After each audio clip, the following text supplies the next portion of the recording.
Mais qui décide vraiment de ces orientations qui entraînent tout un pays pour des décennies? Qui détient le pouvoir nucléaire en France?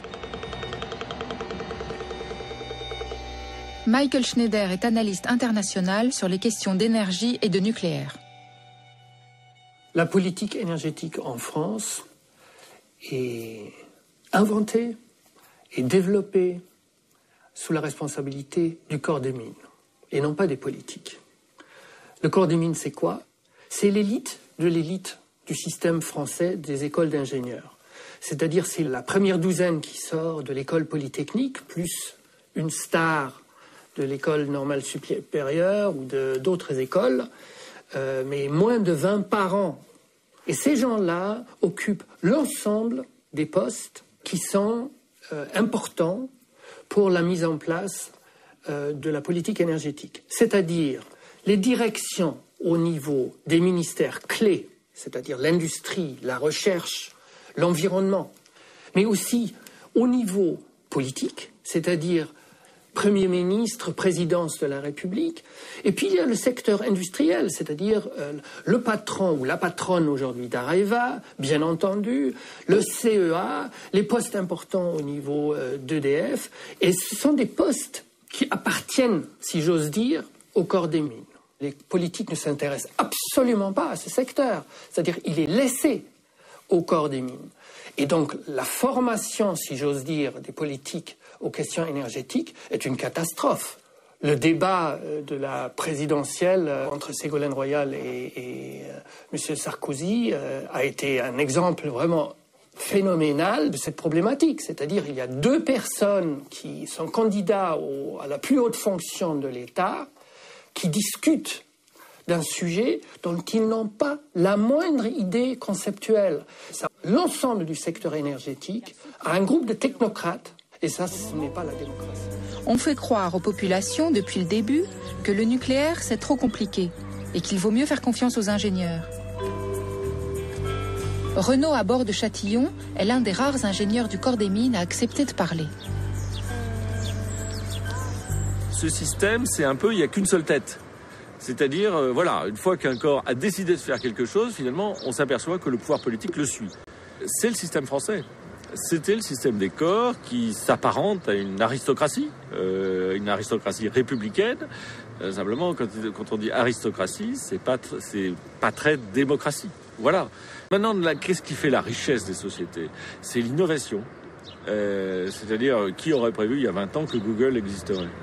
Qui aurait prévu il y a 30 ans qu'Internet existerait? Donc c'est ça qui fait la richesse des sociétés de demain. Or, les corps ont du mal à développer des innovateurs en leur sein.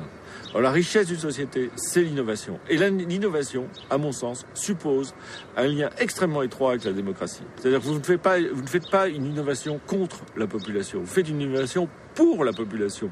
Et la population doit accepter votre innovation. Si vous voulez, le nucléaire, par la puissance importante qu'il recèle, peut avoir tendance à se dire, finalement, non, je ne veux pas m'encombrer avec les démocraties, j'ai un accès direct au pouvoir politique,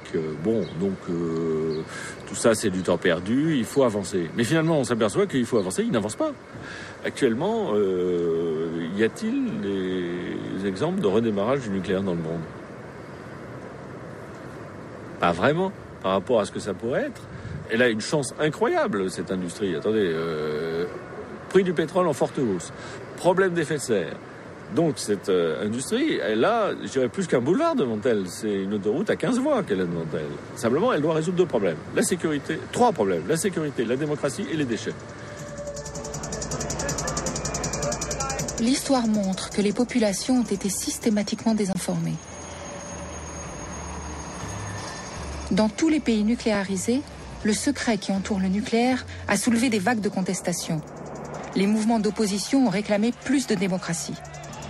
Après des décennies de confrontation à travers le monde, certains États comme l'Allemagne, la Belgique et l'Italie ont décidé de tenir compte de la volonté de leur population. Ils ont déclenché de grands débats qui ont abouti à la sortie du nucléaire. Le 14 juin 2000, le chancelier allemand Gerhard Schröder fait une annonce qui marquera l'histoire. Le pays va progressivement arrêter sa production d'électricité nucléaire. Wir haben uns darauf geeinigt, dass rund 2500 Terawatt aus den verbleibenden Kernkraftwerken produziert werden. Ich will nicht herumreden. Das entspricht einer Laufzeit von 32 Jahren. Das liegt also oberhalb dessen, was die Bundesregierung bereit war, zunächst zuzugestehen. Aber wie das in Verhandlungen so ist, muss man sich aufeinander zubewegen. Das liegt unterhalb dessen, was die Wünsche der Industrie waren. Aber ich halte das für einen außerordentlich vernünftigen Kompromiss.